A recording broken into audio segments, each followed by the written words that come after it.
The internet, once a playground for academics and tech enthusiasts, was rapidly transforming into a bustling digital marketplace by the early 2000s. As more people flocked online, so too did criminals. In this era of nascent cybersecurity, a new breed of outlaw emerged, one who operated not in the shadows of back alleys, but in the digital shadows of the World Wide Web.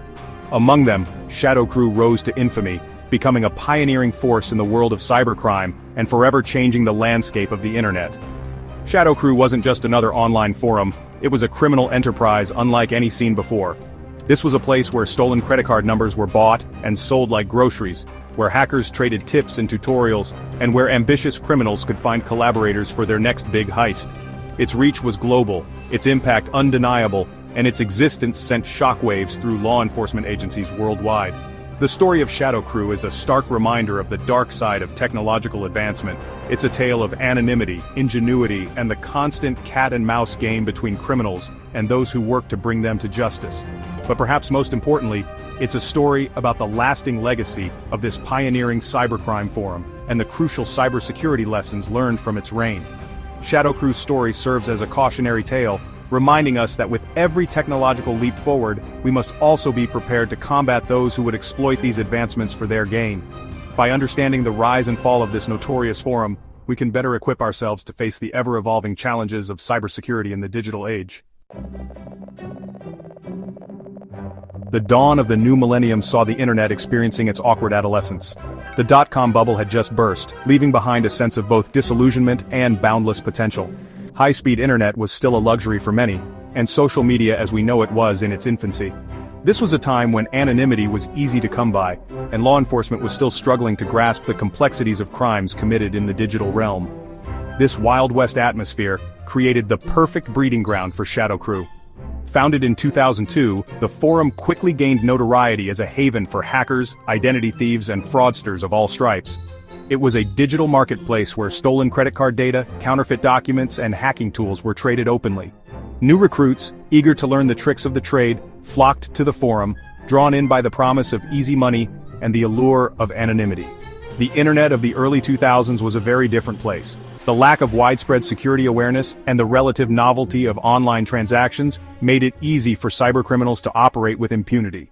ShadowCrew capitalized on this climate of naivete, amassing a vast network of members and establishing itself as a formidable force in the burgeoning world of online crime.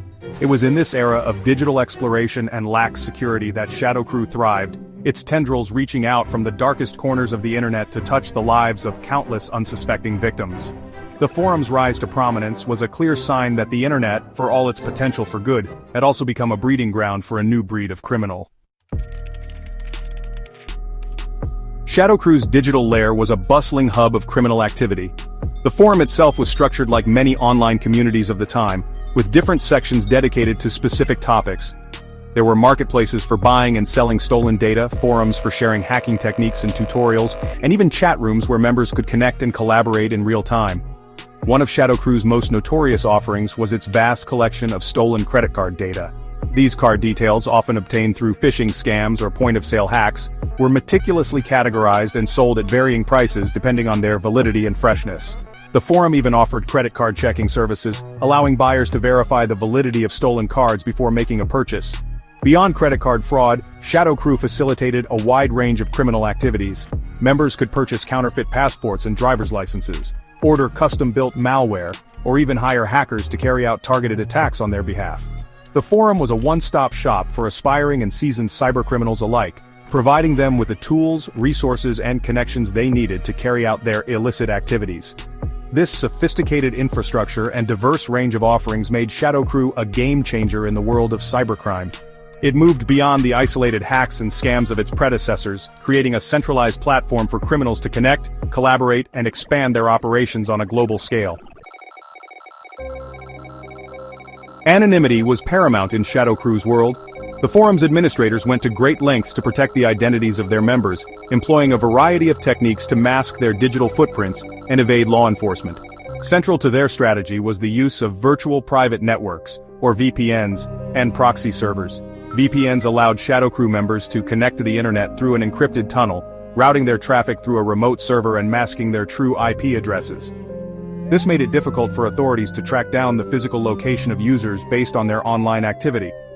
Proxy servers served a similar purpose, acting as intermediaries between a user's computer and the wider internet. In addition to VPNs and proxies, ShadowCrew members often communicated using aliases, avoiding the use of real names or personally identifiable information. The forum also enforced strict rules regarding the sharing of personal details, with severe consequences for any member who violated these guidelines. This culture of anonymity was crucial to ShadowCrew's success. It allowed members to operate with a sense of impunity, believing that their actions carried no real-world consequences. This belief, however, would prove to be their downfall. Beyond its technical sophistication, what truly set ShadowCrew apart was its sense of community. The forum fostered a culture of camaraderie and collaboration, with members often sharing tips, tutorials, and even collaborating on large-scale criminal operations. This sense of belonging was a powerful motivator, drawing in new recruits and solidifying the loyalty of existing members. ShadowCrew's administrators actively cultivated this sense of community. They organized online contests and challenges, awarding prizes to members who demonstrated exceptional hacking skills or contributed valuable resources to the forum.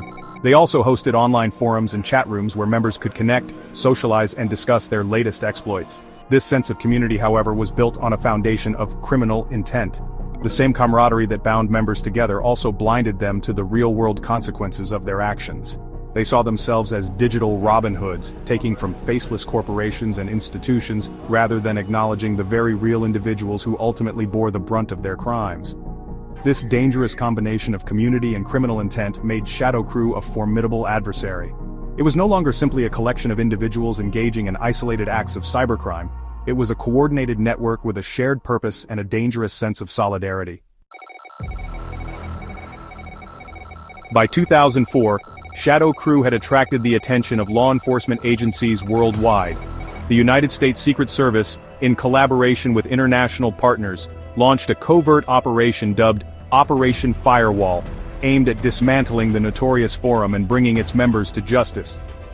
The operation involved undercover agents infiltrating ShadowCrew, gaining the trust of its members, and gathering evidence of their criminal activities. These agents posed as hackers and fraudsters, carefully building their reputations within the community and patiently gathering intelligence on the forum's inner workings and its key players. As the operation progressed, investigators uncovered the true extent of ShadowCrew's criminal enterprise. They discovered that the forum had facilitated the theft of over 1.5 million credit card numbers, resulting in losses exceeding $4 million. They also identified several high-ranking members, including the forum's administrators. In October 2004, Operation Firewall culminated in a series of coordinated raids across the United States, the United Kingdom, and several other countries. Over a dozen individuals were arrested, including ShadowCrew's founders, effectively dismantling the forum and sending shockwaves through the cybercrime underworld. The takedown of ShadowCrew marked a turning point in the fight against cybercrime. It demonstrated that law enforcement agencies were beginning to catch up to technologically savvy criminals, and it served as a stark warning to those operating in the shadows of the internet. However, ShadowCrew's legacy extended far beyond its demise.